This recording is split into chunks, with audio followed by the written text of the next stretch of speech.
Para pelajar yang berbahagia, bertemu kembali dengan saya Ketut Kertayasa. Kali ini kita akan membahas materi kelas 8 ya. Untuk kelas 8 ini ada nanti 5 bab yang kita akan pelajari selama 1 semester. Ya, kita lihat saja materi apa saja yang kita pelajari dalam 1 semester. Yang pertama kalian akan mempelajari tentang pola bilangan. Ya, pola bilangan ini materi yang sudah umum ya kalian gunakan. Salah satunya bilangan asli itu adalah pola bilangan, bilangan bulat, pola bilangan dan lainnya ya. Nah, jadi ini termasuk materi mudah.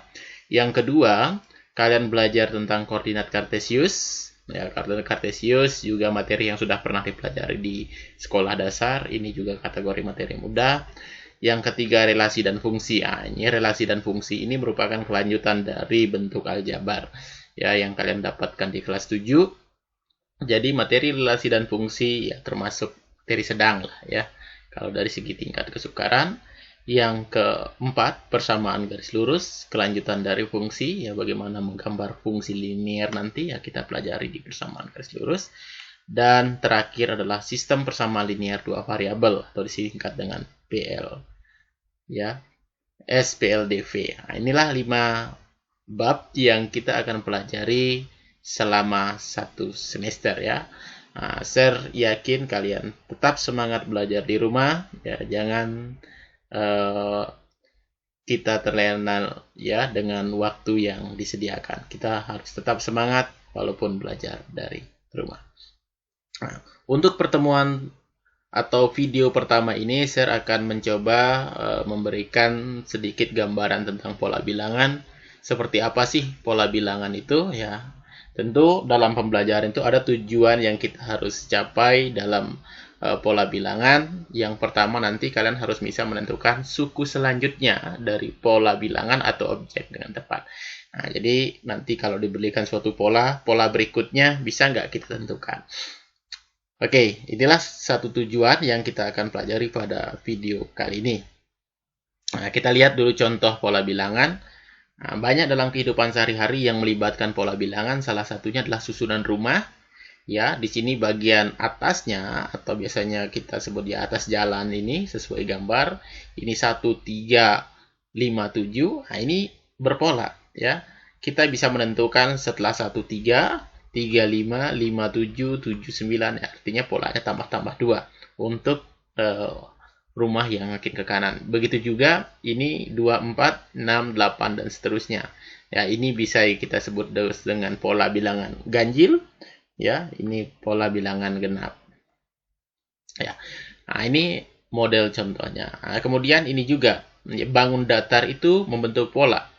Nah, ini kalau kita lihat dari sisi maupun titik sudutnya, yang pertama itu ada 3, ini 4 titik sudutnya, ini 5, 6 atau sisinya juga. Nah, tentu berikutnya adalah 7 karena ini berpola.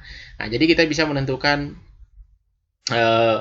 pola selanjutnya dengan melihat beberapa pola sebelumnya. Ya, inilah yang dimaksud dengan pola bilangan atau pola objek.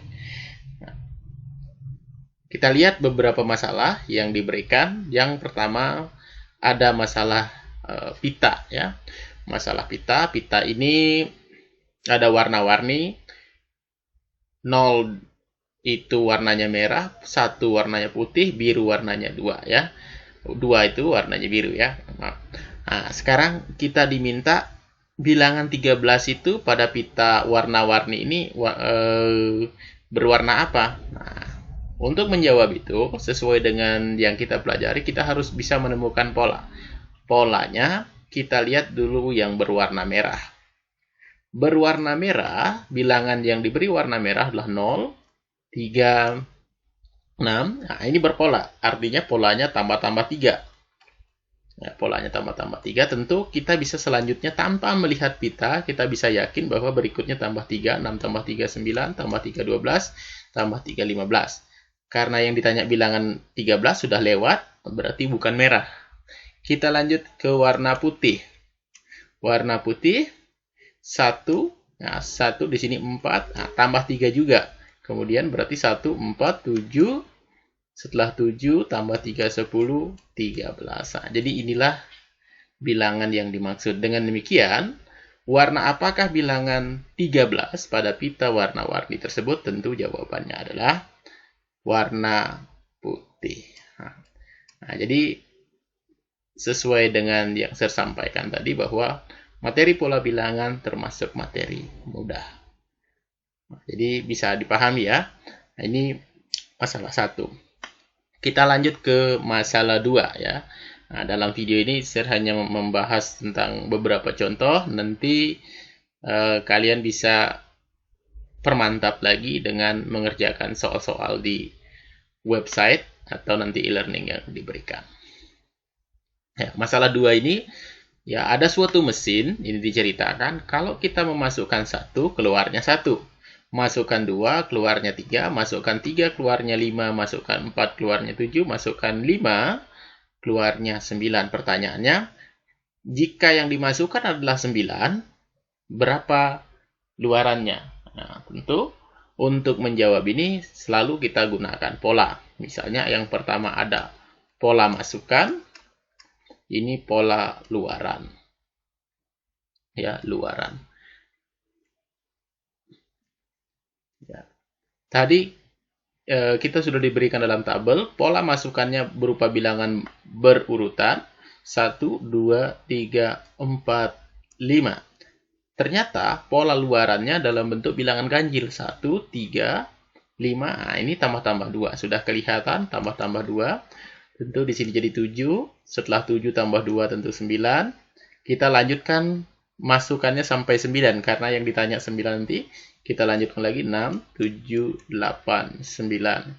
Nah, sehingga yang ini menjadi tambah 2 lagi 11, 13, tambah 2, 15, tambah 2, 18. Ya, jadi kesimpulannya, jika masukannya bilangan 9, maka luarannya adalah 18. Ya, masih cukup mudah. Nah, ini apakah dengan cara mengurutkan ini saja caranya? Nah, nanti kita bisa bahas pada video selanjutnya. Kita bisa mencari misalnya kalau masukannya 100 tanpa harus mengurutkan ini, kita bisa mencari luarannya. Ya, pada video pertama ini kita hanya membahas menentukan suku berikutnya dengan pola sebelumnya ya. Nah, berikutnya kita lanjut ke masalah 3. Nah, masalah 3 nah, ini ada gambar masih deh.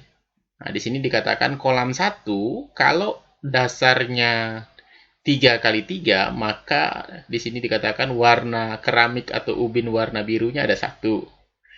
Kalau dia 4 kali 4, warna birunya ada 4. Kalau dia 5 kali 5, warna birunya ada 3 kali 3, 9. Pertanyaannya, selisih ubin warna biru dan putih pada model kolam ke-5 ya. Nah, ini baru gambarnya kolam 3 saja. Tentu kalau kita menggunakan gambar, cara gambar kita akan memperoleh hasilnya juga. Namun, cara gambar itu lebih susah atau lebih rumit dibandingkan cara bilangan. Ya, untuk kasus ini. Nah, sekarang bagaimana dengan menggunakan cara bilangan? Kita bisa lihat antara kita sebut saja di sini kolam. Di sini kita tulis warna birunya, ubin warna biru, di sini warna putih. Nah, kita pada gambar sudah diberikan 3 kolam. 3 kolam. Kolam 1, kalau birunya ada 1, putihnya itu kita hitung manual 1, 2, 3, 4, 5, 6, 7, 8, ada 8. Kalau kita lihat caranya ini bisa kita lihat caranya bahwa untuk mencari putih itu totalnya dikurangi biru atau 3 kali 3 dikurangi 1. Bisa kita tulis 3 kuadrat kurangi 1. Kalau kolamnya kolam 2, birunya 2 kuadrat. 2 kali 2. Nah, ini sudah kelihatan 2 kuadrat, itu 4. Putihnya tentu dia 4 ya, pinggirnya 4. Kemudian kita kurangi dengan 4 kali 4, kita kurangi dengan 4 ya, kurangi dengan warna biru. Tentu di sini menjadi 4 kuadrat, kita kurangi dengan 2 kuadrat. Dapatnya 16 kurangi 4, 12. Nah, ini sudah kelihatan polanya. Yang ketiga, ini ada 5, ya, ini ada 3, berarti di sini 3 kuadrat. Kalau 2, dia 2 kuadrat. Untuk birunya 3 kuadrat, 9. tentu putihnya 5 kuadrat kurangi 3 kuadrat, ya, dapatnya 16. Nah, dengan demikian, kita juga bisa lihat polanya yang ini. 8 ke 12 itu 4, tambah 4, ini juga tambah 4. Tentu di sini, walaupun kita tidak menggunakan cara kuadrat ini, kita bisa tentu tahu bahwa di sini 20, tambah 4 lagi, di sini 24. Sedangkan ini, dia polanya pakai kuadrat. Nah, di sini pola 4, dia 4 kuadrat atau 16, di sini 5 kuadrat, ya, atau 25. Nah, sekarang pertanyaannya, selisih ubin warna biru dan putih. Biru dan putih. Birunya ada 25, putihnya ada 24. Jadi selisihnya adalah 25 kurang 24 atau sama dengan 1. Ya, inilah solusi dari masalah 3 yang kita sudah peroleh. Jadi ada berbagai macam cara memperoleh pola yang kita sudah pelajari dari ini, ya. Bisa saja dengan menjumlah, bisa juga dengan mengali, ya, dengan diri sendiri. Ada juga menggunakan selisih atau operasi yang seperti ini. Ya, tergantung, yang penting dia berlaku umum untuk pola-pola sebelum atau sesudah. Ya, itulah video kali ini yang saya bisa sampaikan, mudah-mudahan bermanfaat. Jadi kesimpulan pembelajaran kita, ya, untuk menentukan pola atau suku selanjutnya dari suatu objek dapat dilakukan dengan menghubungkan, ya, pola-pola sebelumnya, atau dapat ditentukan dengan operasi bilangan. Ya, di sini tadi operasi bilangan yang kita bisa tentukan untuk menentukan pola adalah bisa saja tambah, kali, kurang, maupun nanti ada juga kasus bagi, ya. Demikian yang saya bisa sampaikan, ya. Terima kasih banyak atas perhatiannya. Sampai ketemu pada video selanjutnya.